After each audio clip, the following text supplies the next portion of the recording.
আসসালামু আলাইকুম। আপনাদের মাঝে আমি এখন তুলে ধরব রবার্ট ব্রুস এর সংক্ষিপ্ত ইতিহাস। রবার্ট ব্রুস ছিলেন একজন স্কটিশ রাজা এবং জাতীয় বীর। এর ইংরেজি হবে Robert Bruce was a Scottish king and national hero. National hero এখানে জাতীয় বীর। He was born in 1274 and became king of Scotland in 1306. তিনি 1274 সালে জন্মগ্রহণ করেন এবং 1306 সালে ইংল্যান্ডের রাজা হন।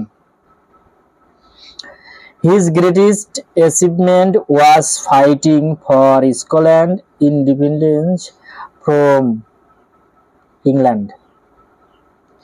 তার সবচেয়ে বড় কৃতিত্ব ছিল তিনি ইংল্যান্ডের কাছ থেকে স্কটল্যান্ডের স্বাধীনতার জন্য লড়াই করা। In the beginning he faced many defeats in battle. শুরুতে তিনি অনেক যুদ্ধে পরাজিত হন। Tired and hopeless, he once had a cave. ক্লান্ত হতাশা নিয়ে তিনি একবার একটি গুহায় লুকিয়ে পড়েন।